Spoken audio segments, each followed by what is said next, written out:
Čim imašte školu, vi morate imati i pedijatra. Šta nam je prepunjeno? Intenzivne nege.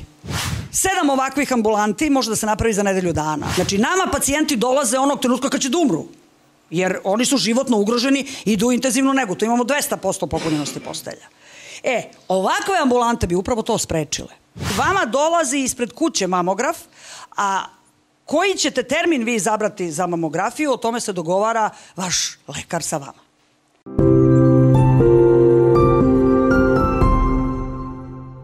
Dobro večer svima.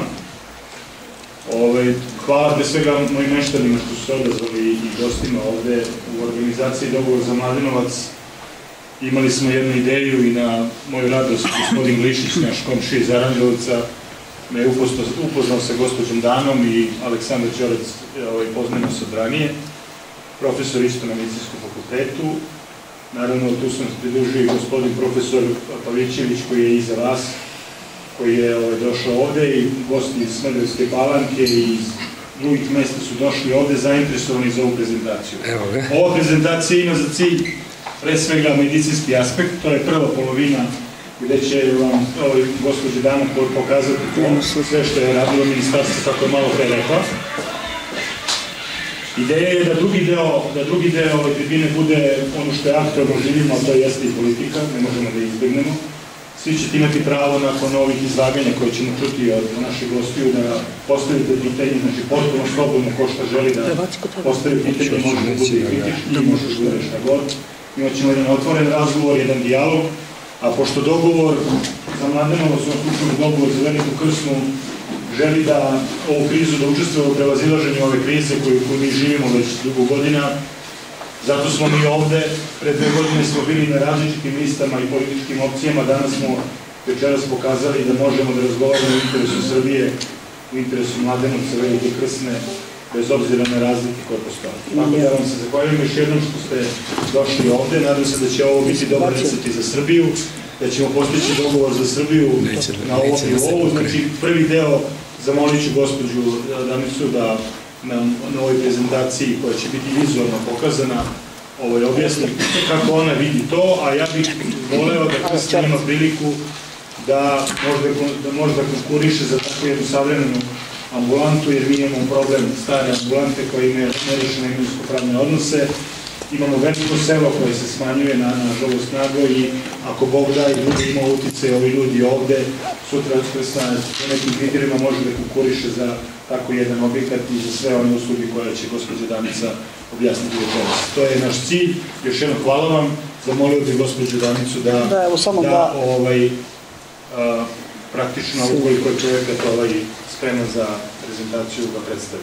Najveći problem u ovom trenutku što se tiče zdravstvene zaštite jeste pre svega slaba organizacija. A slaba organizacija je zato što dobra zdravstvena služba počiva na dobro opremljenom i dobro obučenom lekaru opšte prakse. Ne možete danas nekoga ko treba da postavi dijagnozu poslati 50 km daleko od prve bolnice i dati mu stetoskop i dati mu merač pritiska i očekivati da taj neko postavi diferencijalnu dijagnozu neke autoimune bolesti ili srčanog nedostatka ili tako nešto. Uz dobru opremu, lekar opšte prakse i uz određena pravila ponašanja, lekar opšte prakse može da završi 85% posla. To podrazumeva da ima 10 pregleda dnevno, preventivnih, i 5 pregleda kurativnih. To znači da treba da ima službeni telefon u kome će biti brojevi telefona svih njegovih pacijenata i to podrazumeva da on treba da se javlja onda kada pacijentu nije dobro. Znači, vi ne zovete hitnu pomoć koja vas ne zna, nego zovete prvo svog lekara opšte prakse. Takav lekar ne može da ima 100.000 dinara platu, takav lekar mora da ima na raspolaganju čitav sijaset aparata da bi u regularnoj kontroli mogao da vam da pravu dijagnozu i da vas pošalje kod pravog specijaliste bez mnogo lutanja. To je lekar koji vas poznaje, to je lekar koji poznaje vašu porodicu, to je lekar koji poznaje vašu porodičnu anamnezu. Imate masu bolesti koje se ponavljaju iz generacije u generaciju, možda preskoče neku generaciju i zato je jako važno da se vrati pojam porodičnog lekara. Zašto je bio dobar popis 22. godine? Zato što smo tačno videli u pojedinim mestima koliko ima pre svega stanovnika, kakav je uzrasna struktura tih stanovnika, da li je više ljudi u penziji, da li je u onoj aktivnoj dobi, da li ima dece. Imate sela u koje u školi imaju 1500 dece, imate sela, 8 sela, 200 stanovnika. Znači, kako prilagoditi zdravstvenu zaštitu da ona bude dostupna svima na jednak način. I jedini pravi način jeste formiranje ili stacionarnih, tamo gde ima 8 do 10 hiljada ljudi, ili pokretnih ambulanti. Evo kako smo mi zamislili. Ovo je današnja oprema lekara opšte prakse. Znači imate stetoskop i imate merač pritiska. Ovo levo što vidite, to je ultrazvuk. U malim ultrazvukovim, ovakvim aparatima, u ovoj sondi je već ubačena veštačka inteligencija. Šta to znači? To znači da su ljudi, zahvaljujući matematičarima, izanalizirali milione snimaka štitaste žlezde na ultrazvuku, karotidnih arterija na ultrazvuku, dojki na ultrazvuku, onda trbuha, čak i pluća, prostate i tako dalje. I kada vi radite kao lekar opšte prakse, niko od lekara opšte prakse neće tražiti da bude ekspert za ultrazvuk, ali može da uradi ultrazvuk i njemu veštačka inteligencija kaže aha, ovo odmah ide recimo na mamografiju. Ili ovo je opasan čvor na štitastoj žlezdi, znači odmah kod endokrinologa. Takav lekar, zahvaljujući digitalizaciji koja je daleko od savršenstva danas, treba da pozove svog kolegu u kome veruje, znači endokrinologa, i da vam zakaže pregled kada sutra. Jer kada već imate pozitivan neki nalaz, ne može dalje da se čeka. U Danskoj, u trenutku kada lekar opšte prakse postavi sumnju da se radi o malignoj bolesti, biopsija mora da bude urađena za nedelju dana. I rezultat svih analiza, i genetskih, i imunohistohemijskih, i patohistoloških, mora da bude gotov za nedelju dana. Ovo desno što vidite, to je rendgen aparat. Rendgen aparat koji je težine 3,5 kg, koji ja kao lekar opšte prakse držim. Pacijent stoji, evo sad ćete vidjeti kako to izgleda, slika se preko ovog digitalnog, pa nije platno, nego praktično kasete, šalje gde treba i u kompjuter lekara opšte prakse i u kompjuter radiologa, koji onda može da opisuje, naravno radi se uvek iz 2 dela. U svakoj ambulanti mora da bude ovakav strečer, mora da bude ne onakve kakve danas viđamo, nego mora da bude na kolicima, zato što uvek može da se desi da se pacijent za vreme pregleda pogorša. I ako se pacijent za vreme pregleda pogorša, onda vi njega morate da dižete fizički, ovako sve na kolicima, možete automatski da ga, što se kaže, premaštate u sanitetsko vozilo i slično. Koliko puta se desilo da vi morate da idete ne za Mladenovac, nego za Beograd da biste ušili ranu koja je veličine 2 cm? Potpuno besmisleno. Znači, svaki lekar može da prepozna da li je oštećena tetiva ili nije oštećena tetiva. Ako tetiva nije oštećena, ako nije presečen neki veliki krvni sud, a to se odmah vidi i na osnovu krvarenja i svega ostalog, on mora imati ovakav set instrumenta koji je naravno sterilan, ovo je suvi sterilizator, tu je iglodržač, tu su makaze, tu je pinceta, tu su konci za šivenje i takav lekar mora da zna da napravi 2 šva, 3 šva. Zašto? Što ste zacepili recimo poglavinu koja dosta krvari negde na nekakvu viseću komodu ili na neki viseći deo kuhinje, zašto morate idete za Beograd da bi se to zbrinulo kad to može da uradi vaš lekar opšte prakse? U ovom trenutku ni u jednom domu zdravlja, a sad su se uveli i dežurstva u domovima zdravlja, ni jedan lekar opšte prakse nema set za instrumenta. I kako će on da rešava povrede? Ne može da reši kontuziju mozga, ona mora da ide u bolnicu. Ali ove banalne povrede može apsolutno da reši, nema čime. I zato se ne treba ljutiti na lekare opšte prakse što šalju, jer zaista nemaju čime. Tu je onda sterilno pakovana gaza, hiruške rukavice, ovo je vazelinska gaza s antibiotikom koju može da stavi lekar, pogotovo kada su nekakve površne opekotine u pitanju i tako dalje. Nemam uopšte razloga da šalje plastičnom hirurgu, jer će svaka opekotina 1. pa čak i 2. stepena potpuno lepo da zaceli i nema nikakve potrebe, on mora da zna kako to da rešava. Ovo je EKG. Lekari opšte prakse mogu da znaju, prvo moraju da znaju, a i sestre koje rade sa njima u ambulanti, morali bi da imaju ovakav EKG. Znači, EKG se snima, ide na kompjuter i šalje se direktno kardiologu.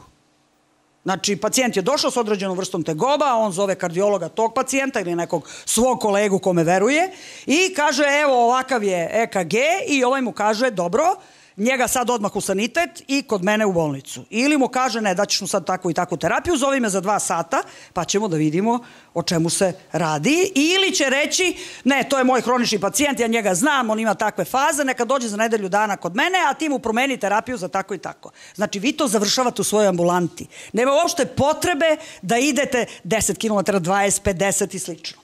Dalje, kako lekar opšte prakse još da se orijentiše? Ovo je jedan aparat, japanski, iz kapi krvi pre 2 godine moglo je da se uradi 20 analiza, ja mislim sada već i 30 analiza. Znači, kompletna krvna slika, vreme krvarenja, CRP, sve ono što je potrebno za, čak i za analize vezano za COVID i naravno standardna biohemija sa elektrolitima, sa ureom, kreatininom, sa svim onim parametrima koji mogu lekaru opšte prakse da ukažu postoji li neko akutno oštećenje nekog vitalnog organa ili ne postoji. Bez toga lekar može da uradi samo eventualno šećer, ni za to nemaju.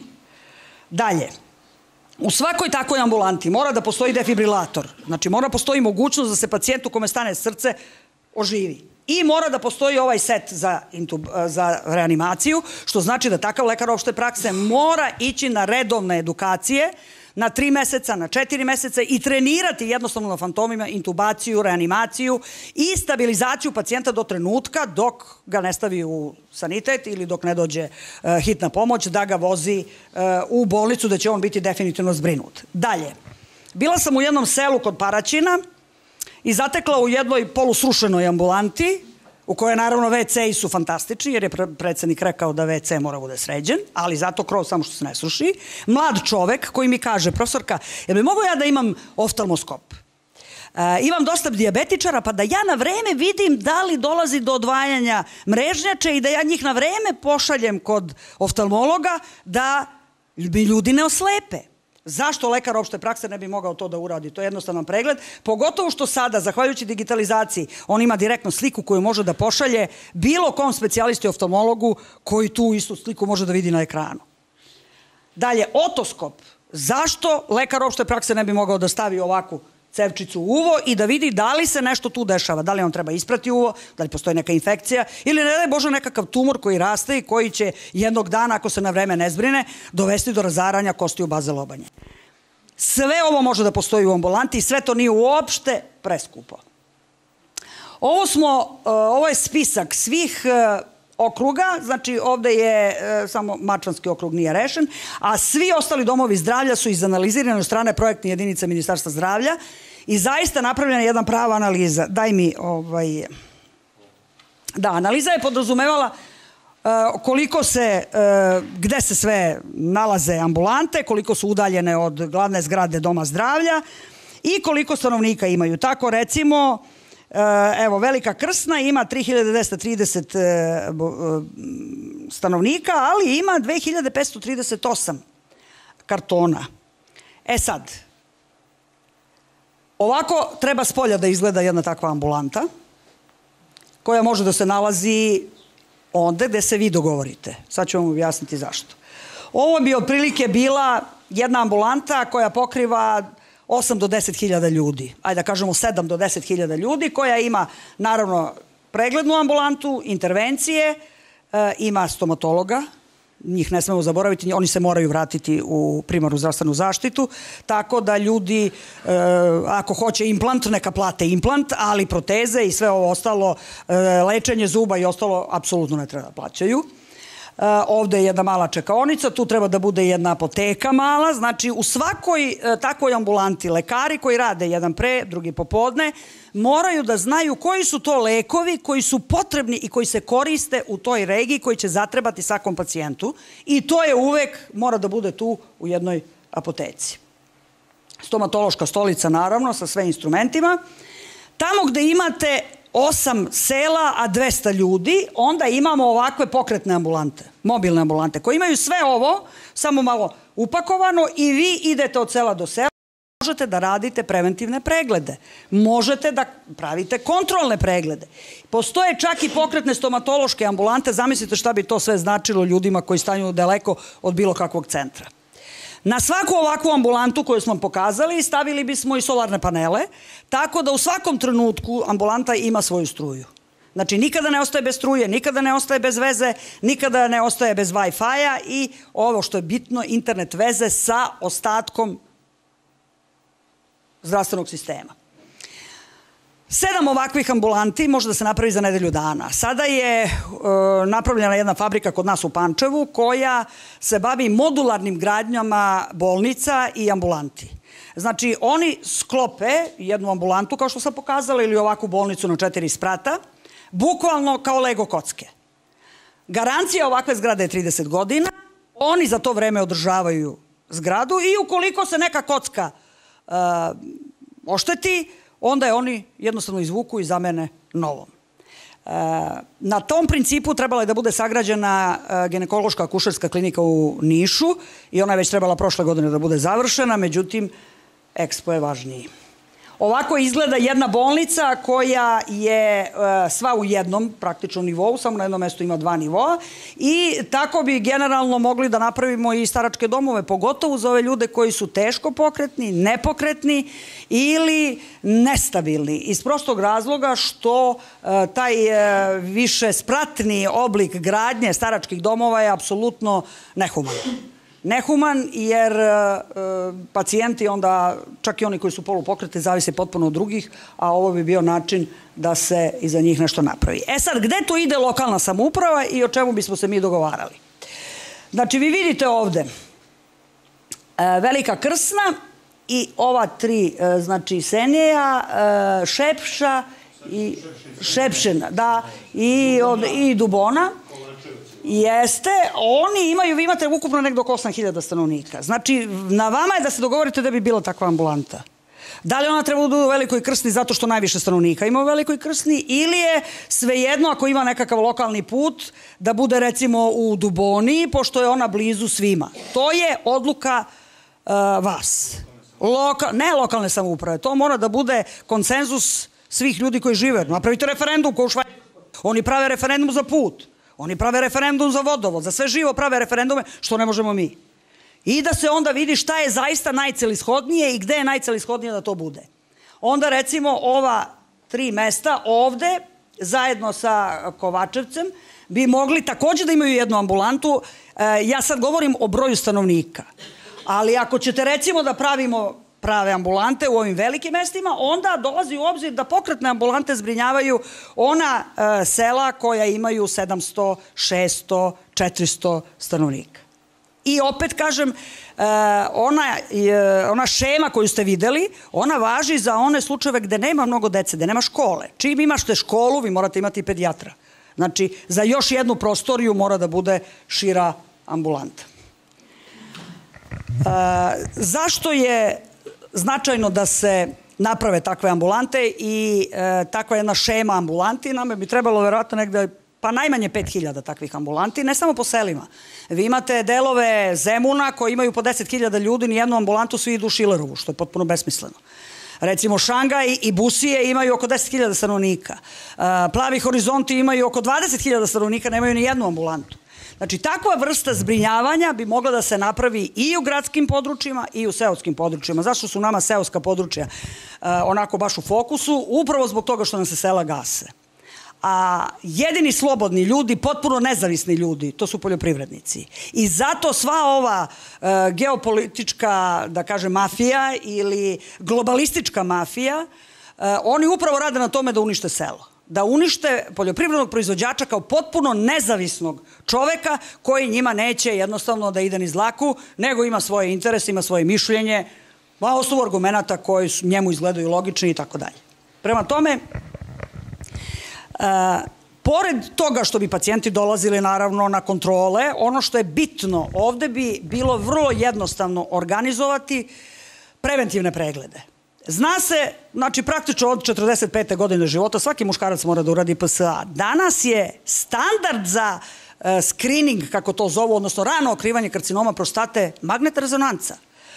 Srbija je 23. godine nabavila 10 magneta. Nažalost, Smederevo je ostalo bez magnetne rezonance, ali je trebalo da se nabavi još 10, međutim, opet kažem, postoje važnije stvari nego što su pacijenti i od toga se izgleda za sada odustalo. ali sada svaka bolnica ima skener i meni se kosa digne na glavi kad mi ljudi kažu da ne mogu da dođu do skenera, nego moraju da idu privatno. Ja bih odmah takvog direktora takve bolnice smenila i smenila bi načelnika radiološke službe. Znači, ti nisi sposoban da organizuješ posao onako kako treba. Ako treba, radite subotom, nedeljom, bit će vam plaćeno. O platama lekara i sestara sada neću da govorim. Mislim da su one mnogo bolji, bolja bi bila i organizacija i pogotovo bi imali mnogo više sestara nego što sada imamo. Mi smo pravili analizu za vreme dok sam bila ministar popunjenosti bolničkih kapaciteta. Obična odeljenja su popunjena u nekim bolnicama do 20%, 30%. Čak i klinički centar u Beogradu nije 100%. 60%, 70%. Šta nam je prepunjeno? Intenzivne nege. Znači, nama pacijenti dolaze onog trenutka kad će da umru, jer oni su životno ugroženi i idu u intenzivnu negu. To imamo 200% popunjenosti postelja. Ovakve ambulante bi upravo to sprečile. Jer biste se vi na vreme javljali svom lekaru, jer bi on znao šta da radi, gde da vas pošalje i da vas pošalje na vreme i ne bi bilo lista čekanja. Što se tiče sadašnjih lista čekanja, kada je u pitanju magnetna rezonanca, koja se čekala i u vreme kad sam ja bila ministar, mi smo napravili jedan softver koji je meni omogućio kao ministru da svaki dan vidim sve magnetne rezonance u Srbiji i koliko su radili pregleda. Optimalan broj pregleda, jer ako radite dve lokacije, recimo Trbuh i Karlicu, to već traje sat vremena, ali jedan pregled je pola sata. Znači, možete za 12 sati da uradite 24 pregleda, ali ajde, uvek ima nešto hitno, da kažemo 20 pregleda. Nekada je to 10 pacijenata, nekada 15, nekada 20 pacijenata. S druge strane, postoje ti pregledi koji su najčešći, to je lumbosakralna kičma, i on traje 15 minuta. Znači, ne mogu meni da prodaju radiolozi da to traje pola sata, kad ne traje pola sata. Pola sata traje kad se daje kontrast, kad postoji metastaza, kad postoji tumor i slično. Ako je degenerativna bolest u pitanju, ne. Pošto sam ja, čim sam videla da, recimo, Dragiša Mišović uradi 4 pregleda, Niš uradi na 3 aparata, za nedelju dana 40 pregleda, onda ja okrenem, pripretim da ću da sazovem konferenciju za štampu, da ću da prozovem direktore, šefove i tako dalje. Odmah sutradan se uradi 60 pregleda na 3 aparata ili 25 pregleda na tom jednom aparatu koji imaju. Šta se desilo? Posle 2 nedelje tog konstantnog zvanja, naravno ja sam zadužila ženu koja je to radila i zvala direktore zašto su radili toliko, zašto niste toliko. Euromedik je zatvorio bio jedan magnet, jer jednostavno nije bilo pacijenata. Mogli ste da uradite unutar nedelju dana magnetnu rezonancu. Pritom je bilo situacija, pogotovo kad su tumori mozga u pitanju koji ne mogu da čekaju, da se uradi taj sutradan, danas urađen znači skener, sutradan se radi magnetna rezonanca. Dalje, mamografija. Mi imamo 2 pokretna mamografa, od toga je jedan pripada Batutu, drugi pripada istočnoj Srbiji do duše, to je princeza Katarina poklonila, on je zaista najsavremeniji, to je 3D mamograf. I on je pogodan upravo za ovakva područja. Ja znam da je ženama teško da sad isplaniraju kad će da odu, pa treba neko da ih vozi i slično. Znači, vama dolazi ispred kuće mamograf, a koji ćete termin vi izabrati za mamografiju, o tome se dogovara vaš lekar sa vama. Analize krvi moraju da se rade pogotovo hormoni. Sad, svi kažu, to je neisplativo, ne može svaka ambulanta, nema problema, ali vama će izvaditi krv u vašoj ambulanti i poslati tu krv u klinički centar da će se uraditi štitasta žlezda. Zašto biste vi morali zbog vađenja, jednom idete na pregled kod endokrinologa, pa onda uvadite krv, pa onda morate i drugi put da idete i ono nema rezultata. Rezultati dolaze u toku dana ili sutradan ili posle 3 dana i slično. Prema tome, sve je to moguće organizovati na jedan ispravan način, da cela medicina počiva na lekaru opšte prakse, koji je dobro opremljen, dobro obučen, dobro plaćen i ono što je isto velika mana sadašnjeg zdravstvenog sistema, što naši zdravstveni podaci su na izvolte svima. Znači, apsolutno nikakve zaštite nema. Svako može da uđe, da ukuca vaš broj, tamo ako ležite u nekoj bolnici i da daje informacije kome on hoće, što je nedopuštena kategorija. Šta smo još radili? Agencija za lekove i medicinska sredstva je institucija koja treba da proverava kvalitet lekova koji dolazi kod nas, kvalitet proteza i slično. Za lekove još nešto i rade, za proteze ne rade apsolutno ništa. Nijedna jedina proteza koja uđe u Srbiju nije prošla testiranje hemijskog, fizičkog sastava i fizičkih osobina. Znači, to ne postoji. Nego na majke mi. Oni vide papire i jesu, to je stvarno, reference su super i tako dalje, a ja ne znam zapravo šta mi ugrađujemo. I još nešto, znači, apsolutno treba ukinuti. Što se tiče fonda zdravstva, tu ću vam ispričati samo jednu priču. Za 2024. godinu bio je planiran budžet fonda 550 milijardi dinara, a Ministarstva zdravlja je 31 milijarda dinara. Znači, fond je nešto što je daleko bogatije i moćnije od samog ministarstva. Postoje formalne nadležnosti Ministarstva zdravlja nad fondom, međutim, one su zaista samo formalne. Jedino što sam mogla iz pakosti da im uradim, nisam htjela da im dam da povećaju sebi plate. Eto, to je jedino.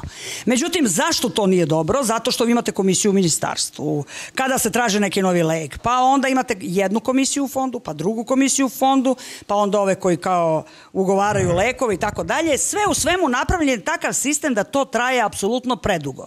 I neki inovativni lekovi koji bi možda došli posle pola godine kod nas ili posle 3 meseca, oni čekaju po 2, 3, 4 ili 5 godina. U poslednje vreme to jeste bolje, ali još uvek nedovoljno brzo. Kad sam pitala za 2025. godinu koliko smo mi svi od svojih doprinosa dali fondu, znači od tih 550 milijardi, koliko je bilo našeg novca koji smo mi uplatili svojim doprinosima, nema podatka, pošto to ide u budžet.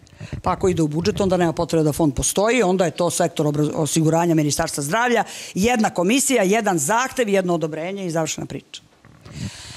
I još nešto vrlo važno čime smo se bavili i čime se najviše bavio moj kolega Aleksandar Ćorac, to su zapravo zavodi za javno zdravlje. Vi imate čitavu mrežu zavoda za javno zdravlje, neki imaju odlično opremljene laboratorije, neki malo slabije, ali sve to može da se utegne. A imate sanitarnu inspekciju u Ministarstvu zdravlja.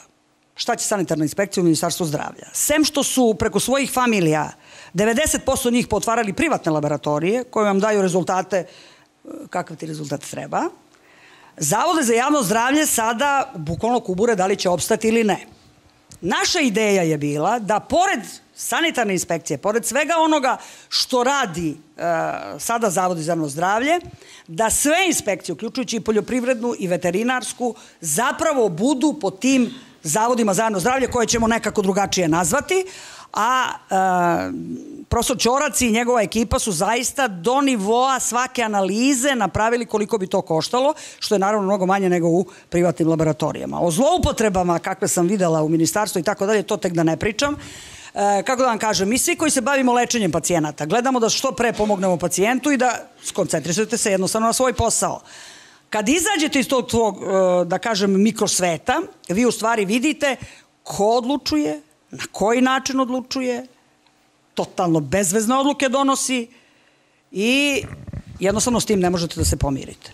Mislim da je ovaj sistem ambulanti i pogotovo kontrola životne sredine preko Zavoda za javno zdravlje ono što treba našoj zemlji. I dobra, naravno, povezanost elektronska, digitalna, kako bi se reklo, to omogućava da pacijenti ne moraju da prolaze kilometre i kilometre puta, nego da mogu zaista 85-90% posla da završe u svojoj ovako opremljenoj ambulanti. O analizama i, što se kaže, toj brizi za životnu sredinu više će vam reći profesor Ćorac. Hvala vam. Hvala vam.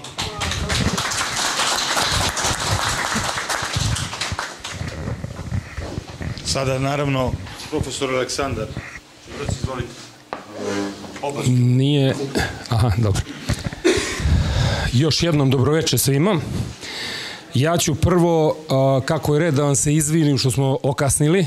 Nije neko opravdanje, ali verujte mi, ja sam u 12:30 prošao. Prvo sam na prelazu iz Srbije stare prema ostatku Srbije, jer ja ovaj ostatak ovamo bez Kosova, kad ugrizete jabuku, ono što bacite, to je ostatak, nije cela jabuka, tako da i za mene Srbija bez Kosova je ostatak Srbije. Ali da bi prešao iz Srbije u Srbiju, ja sam morao da čekam danas jedno 40 minuta, a posle toga u Matarugama saobraćajni udes, pa sam tamo još poprilično okasnio i stvarno izvinite, jer vas se ovde sigurno 50-ak skupilo, nije red da nas čekate, ali to tako se desilo. Profesorica promašila skretanje, pa i ona okasnila, ali nadam se da je već ovo što ste čuli od profesorice Dane dovoljno da se ne pokajete što ste došli večeras da se vidimo.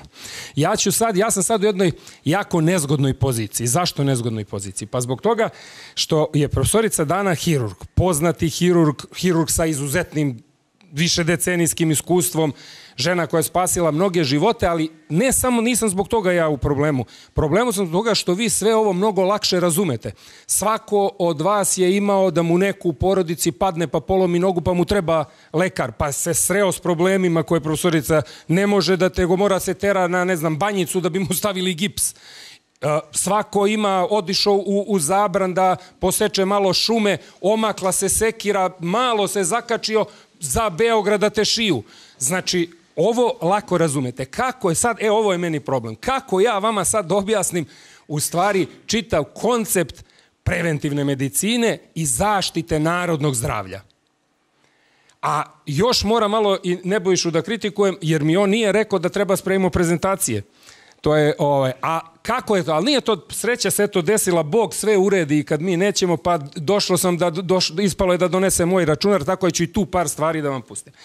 I ja sam rešio da počnemo onako kako je Batut počeo, verovatno jedan od naših najvećih lekara koje smo imali, jedan od 4 ili 5 profesorica osnivača Medicinskog fakulteta i medicine u Beogradu, Medicinskog fakulteta i medicine u Srbiji. Kako ja sad vama da prikažem to, kakva je to, šta je to preventivna medicina i šta je to borba za narodno zdravlje? Evo, poći ću tako kako je krenuo Batut. Koliko vas, ljudi moji, zna kakvu vodu pije?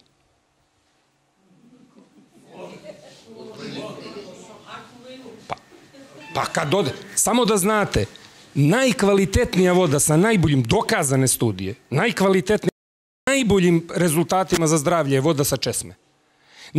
Postoji mogućnost da voda, koja inače prirodno, pitka voda, prirodno u sebi ima nekih organskih materija. Ne postoji mogućnost da stoji 6 meseci, 8-10 meseci, da ide, da se vozi u kamionu gde je plus 300 ispod se rade, da se vozi, da se pakuje ispod strehe gde pada voda, a da ostane zdrava i ispravna. To je zabluda, verujte mi.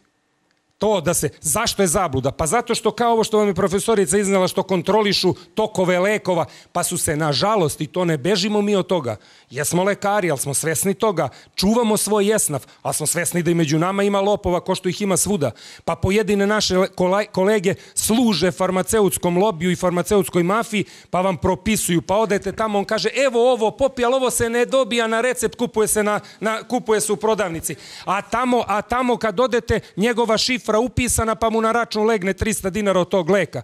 To je bruka i sramota. Za ljude koji su položili zakletvu da će sve što treba raditi za dobrobit čoveka, to je bruka i sramota. Ali to je ogledalo ove države. Vrati smo se, ko od vas zna šta pije? Niko izgleda. A jel bi trebali da znamo?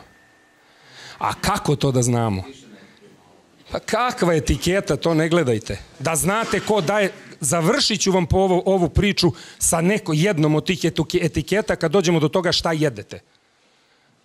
Jer pored mog mesta Leška, selo Potkomlje, pre 20 godina imalo 350 krava. Znate koliko ima sad? 3. 2 kod Beke i 1 kod jednog Dragana. 3 selo. Znači sad znamo i gazde ko ima krave. Sve gazde znamo. A jel znate koliko mleka pijete da valja? Koliko je mleka na tržištu Srbije falsifikovano? 80%. 80% je razmućeno mleko u prahu iz Poljske, koje nemate predstavu uopšte ovde kad ga kupite, i pritom koje uopšte nije mleko kvaliteta i mi to dajemo našoj deci. Mi nemamo kontrolu nad tim sistemom u Poljskoj kako se to mleko pravi. A što je najgore, srušili smo u ovoj zemlji sistem kontrole hrane. Srušili smo. Evo vam jedan primer. Uvozi se viršla kod Vranja dole ovaj prelaz, Preševu. Na Preševu se uvozi viršla. U Vranju imate Zavod za javno zdravlje koju mi je profesorica pomenula. U Zavodu za javno zdravlje kontrola viršle košta 1600 dinara da se uradi osnovna kontrola. Ja zovem kolegu Miroljube i kažem, Miroljube, jel ti se isplati to? Kaže, potpuno mi se isplati, Ćorac, 1600 dinara, 600 zaradimo na tih. A kaže, možemo i malo više ako ima još nekoliko uzoraka. Znate kako idu u laboratorijima, on kad otvori neki hemikaliju, on nekad može da je potroši za jednu analizu, a ako ima 2-3 analize, on to može da podeli, pa uštedi. Znači, 600 mi je minimalna zarada. Jel znate koliko vi i ja i svi mi ovde plaćamo za tu analizu realno? Plaćamo 4500.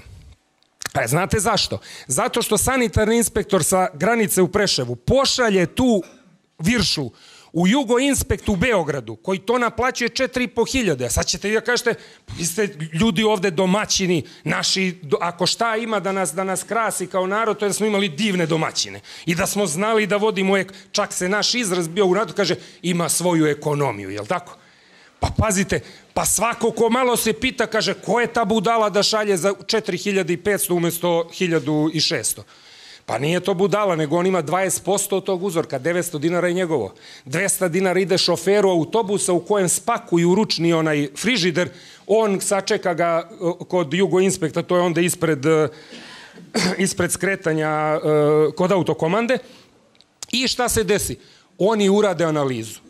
Kažete, pa dobro, ajde, ukrali pare, ali bar uradili analizu. A jel mislite da je urade?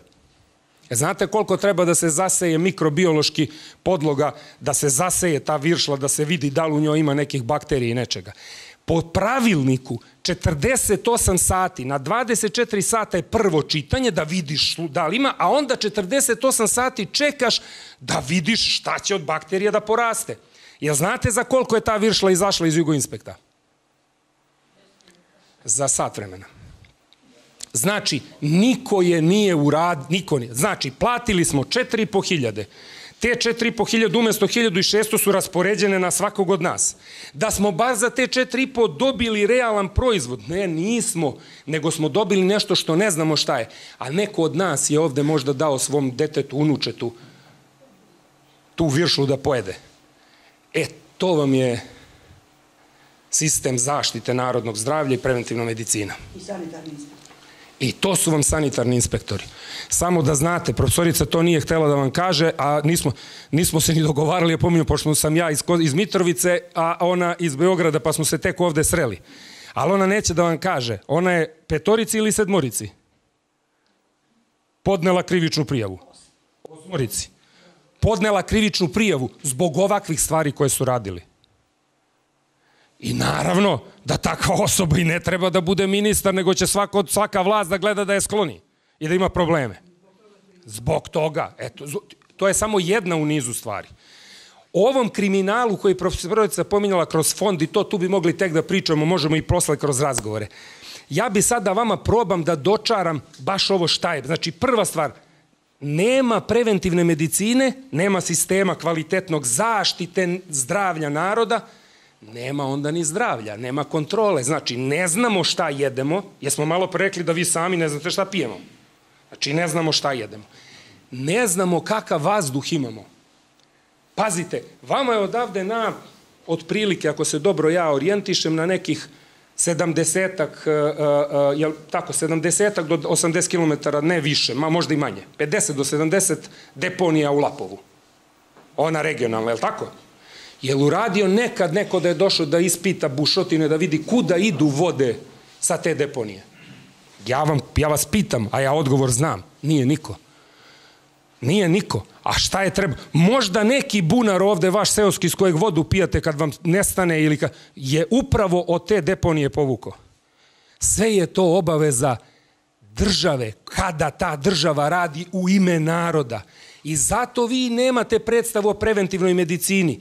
Zašto? Pa zato što za razliku ovoga što radi profesorica, znači i čitava, kad nama zagusti pa odemo da se lečimo, mi moramo da radimo unapred u prevenciji, kao sve što je prevencija. Pusti njivu da se zakorovi. Ove godine nisam mogao da porem, do godine izbilo trnje, za 3 godine 10 puta teže da je počistiš, je li tako? To vam je isto i u preventivi. Pusti narod da se zakorovi, pusti zdravlje narodu da propadne, posti 5 puta više treba. Zato postoji preventivna medicina, da spreči da do bolesti uopšte dođe. Mi smo samo svojom voljom, da bismo mi mogli to da radimo, mora da imamo jaku državu i država mora da bude narodna država. I to je ključni problem ovog naroda. Ja se ne bojim i mislim da dovoljno poznajem ovo društvo da mogu da kažem, ova država nije naša. I ja ovo ne pričam o ovoj vlasti, ja pričam o nizu vlasti koje su bile ovde. Ova država je oduzeta od nas. Zato ova država, svi smo mi ovde, možda neko od ovih mlađih 2-3 vidim ko je, da on nije u toj meri vaspitan, da kad smo učeni kao mali, država je bre naša, je li tako? Narodna država, narod je taj za koga država radi, država je prijatelj naroda, što u mnogim situacijama jeste tako bilo. Ali ova država nije prijatelj naroda, verujte mi. Evo ja ću sad, pošto nisam prezentaciju, da vam pokažem par primjera da vidite da nije. Polemika se vodi oko ovog Loznice tamo i Lozničkog kraja i oko litijuma. Mi smo dokazali ljudi pre 10 godina da rudarska industrija 2,5 puta povećava oboljevanje i smrtnost kod ljudi. Dokazali u projektu koji je tada ova država potpomogla, dala sredstva. Mi organizovali ekipu i to dokazali. Pa jel mislite da nam daje neko mogućnost da kažemo, da dođemo ovako kao što smo sad došli kod vas? Imate sreću, imate Nebojšu, imate ljude te koji žele da nešto se sazna, da narod zna. Pa niko, ljudi ne smeju da nas pozovu da dođemo da o tome pričamo, nego idemo ovako na tribine, na neke podcaste, da narodu otvorimo oči. Evo ja ću sad da vam pokažem jeke od tih stvari zašto su bitne. Opet se ovo... Nije sad USB. Samo sekundu. Evo ga. Evo ga gasim. Evo sad ću ja samo da potražim da vidite. Odmah ću da... Jedno ću da vam prikažem prvo vezano za rudarsku industriju, da vidite koliko ona utiče i kako je to jasno dokazano.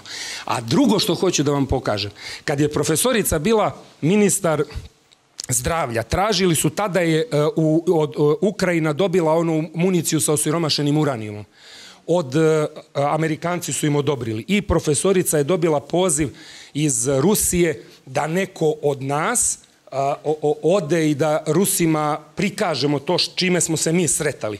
I šta je zanimljivo, mi smo tada na ličnu inicijativu, na ličnu, ne tako što je država stala iza toga, nego sve što smo sami radili ili što su nam naši ljudi pomagali, a imamo, verujte mi, fenomenalne ljude. 2 od 10 najboljih ljudi za modeliranje kretanja vazduha u svetu su naši ljudi. Ta 2 su bez žute banke nama uradili nešto što država nije uradila 23 godine, 4. I ja ću sad da vam pokažem šta smo to mi radili, da vidite kako smo uspeli sve to da dokažemo. Samo sekundu da... Ekologija, prezentacija. Evo je prezentacija koju smo na Mećavniku, kad smo imali tribinu koju smo organizovani vezano za ekologiju. I ja ću samo, sad neću ovo da vas davim mnogo, ali samo ću da vam pokažem. Ovo je recimo područje gde smo sve našli obolele vezano za bombardovanje na Kosovu i Metohiji. Ovo su stvari gde smo sve ispitivali, zagađenje vazduha, pogledajte deponije. 160 miliona tona jalovinskog otpada imate na području Kosova, odnosno u slivu Ibra i delom Binačke Morave prema Vranju. Niko se ne bavi... Da, ovo su sve istorijska zagađenja koja su od... Šta se tad desilo? Jeste na to mislili? Od kad je krenulo? Pazite ovo, da znate, nije ova država počela, imala ovakve vlasti samo danas. 1922.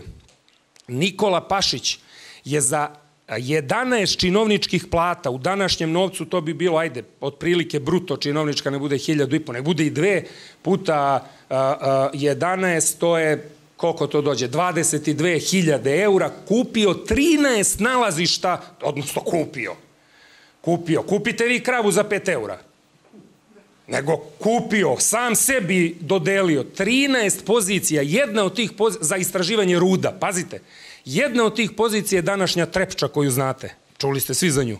Znači, od te Trepče za 100 godina je proizvedeno ovakvih, ovo je neposredno, ovde iza, prijatelji moji, ovde na 100 metara, evo od ove sredine, ove deponije, je znate šta je? Jedna od naših najvećih svetinja kojom se tako ponosimo. Manastir Gračanica. Ovo kad dune vetar, cela dvorište Gračanice i dvorišta svih ljudi koji žive u Gračanici su preplavljena tom prašinom. Sad ću ja sve posle da vam sve, evo kakva je reka u Gračanici. Ovo je reka Gračanka, pored samog manastira protiče. Neću s ovim dalje da vas maltretiram, ali šta hoću da vam pokažem. Evo ga. Znači, šta smo mi radili? Celu ovu dolinu Ibra mi smo ispitali, uradili uzorke i proveli. I šta smo našli, prijatelji moji? Našli smo u Bogutovcu, većina vas zna gde je Bogutovac. Ili svi, verujem. Tako. Od Kraljeva odmah Bogutovačka banja, bravo. U Bogutovcu, koji je 120 kilometara otprilike niz magistralu, a oko 80 do 90 vazdušne linije od Kosovske Mitrovice, odnosno od Zvečana gde se proizvodi ruda, najveće količine zagađenja smo našli u Bogutovcu, u krompiru i u kukuruzu. I to je jako zanimljivo, više u kukuruzu nego u krompiru, jer mu sastav tih soli koje ostaju posle proizvodnje olova i cinka u Trepči odgovara da više kukuruz, svi smo očekivali da će da bude više u krompiru jer je pod zemljom. A gde je to? Pored Ibra, gde se koristi za zalivanje voda iz Ibra. A uzimali smo uzorke iznad, recimo jedno 5 km u brda, u Kopaonik ili u Goliju, nigde nismo našli povećane koncentracije. Na 2 uzorka smo imali koncentracije koje su toksične, znači to ne smije se koristiti za hranu. Ova zemlja da ima reda, trebala bi tim ljudima da otkupi to i da ne pušta na tržište. Ja kažem domaćinu, aman Milorade, molim te, nemoj, da kaže, neću ja bre doktore, neću, evo rekao, poslušat ću tebe i ovog profesora što mi pričate, neću, ali moram, ne mogu to da štetim, mora svinjama da dam. Pa čoveče, kad nahraniš svinje preko mesa svinskog, to ima duđe u tebe. Ne, nije dovoljno. Evo, ovo su formule, pazite. A kao što vidite, ovo sam htio vam pokažem. US EPA, jel se vidi gore? Ne vidi se na samom, evo ovde. US EPA, to je u stvari US EPA, Sjedinjene Američke Države, Agencija za zaštitu životne sredine. Nisu ovo, nije izmislio Ćorac, nije izmislila Dana, Vlada, nije izmislio niko. Uzeli smo standard koji se koristi u vrhunskoj ustanovi u Americi, krovna za celu Ameriku. I njihov model izračunavanja. I šta smo dobili? Vidite ovo HI, znači to je u stvari hazard indeks. U Srbiji je taj hazard indeks bio 2,5. Sve što je veće od 1, kao što vidite, je rizično po zdravlje. Da ne bi bilo rizično, mora da bude manji od 1. Evo, ovo su područja, kao što vidite, ovo je tok reke Ibar, a ovo su područja gde smo sve te uzorke uzimali. Evo, hrom, kadmijum, nikl, bakar, arsen, svašta smo nešto našli i evo kako je to raslo. Da vas ne zamaram, izvinite, jel možete? Ja se izvinjavam. Evo kako je to raslo i evo šta smo našli. Jel vidite sad? Evo su. Znači, ovde što vidite, ovo su sve pozicije od Kosovske Mitrovice do Kraljeva. I pazite, najveće količine zagađenja, evo su ovde ne ovo izvinite, ovo je Metraško bojnja, ovde, u Bogutovcu. Najveće količine zagađenja. Ono crveno što vidite, najveća količina zagađenja je bila tu. I još jedno i da vam završim, verovatno sam vam već i dosadan, a ovo moram da vam pokažem. Da vidite, jeste uspeli da vidite onaj hazard indeks kod nas 2,5. od rudarske industrije. I da vam završim, znači ono što smo, ajde, hoćeš li? Očigledno neće, pa ću ja to da vam kažem, ako se oporavi, pustit ćemo vam. Ili pronaći ću ja dok vi budete profesoricu Danu pitali, pa ću da vam pustimo da kasnije. Ta dva čoveka uradili su više da nam pomognu da dokažemo posljedice zagađenja ratnih, nakon rata, nego što je uradila cela naša država. Ako izuzme onaj period Vojno-medicinska akademija prve 2 godine, 4 godine, to su oni radili ljudski i pošteno. Posle toga ništa. Da li znate, pa vama je ovde Pančevo, pa možda 100 kilometara vazdušne linije, nema ni toliko, je li tako? Je li Pančevo bilo najbombardovaniji grad u Srbiji? Jeste. Pančevo možda i najugroženije zbog sastava hemijske industrije koju ima.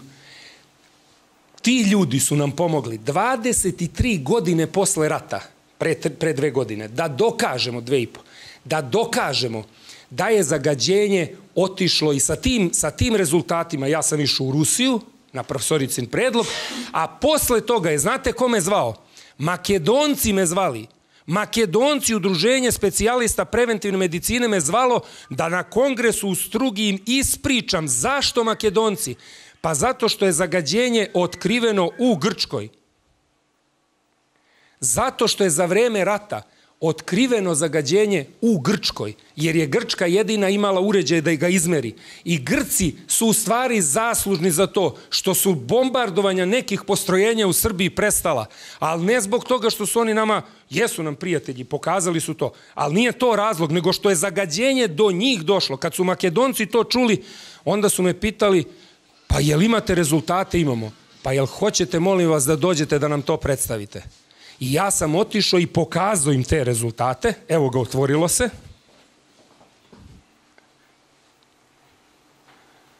Ne, nije još. I pokazao im te rezultate i oni su bili začuđeni. U zemlji koja je članica NATO pakta smo bili pozvani da naše rezultate ljudi vide. I kad su videli da je najveći deo oblaka, to su bili dioksini, policiklični aromatični ugljovodonici, ovo vama ne znači mnogo ova imena, ali da vam kažem, sve teški otrovi. Deo iz Pančeva koji se digo, vetrovi su tako duvali da su na sreću našu pola Srbije prebacili, a zakačili Makedoniju, čak u nekim slučajevima do Sicilije u Italiji dohvatili, a Makedoniju poklopili. I nas zovu u Makedoniji, u zemlji koja je članica NATO pakta, da nas pitaju, da vide šta se desilo. A u našoj zemlji nam ne daju da održimo kongres na kom ćemo to narodu da kažemo. Nego ja prijavim za kongres u Nišu međunarodni rad, pozovu me da držim uvodno predavanje. I kad sam im postavio uslov da to bude tema bombardovanja Srbije i posledica na zdravlje, 10 dana pred kongres me zovu i kažu, molimo te, promeni temu. Ja kažem, pa ja, ljudi, valjda me znate, da se pljuje pa da se liže, to ne biva. Mogu da držim ili da ne držim, vi ste organizatori, ali da menjam neću. I šta mislite šta se desilo? Za to nije kriva vlast.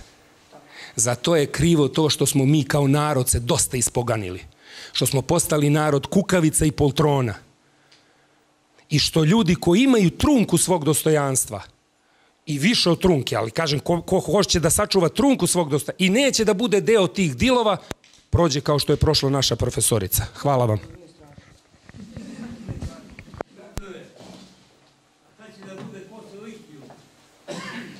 Pa neće da bude litijum. Tako je.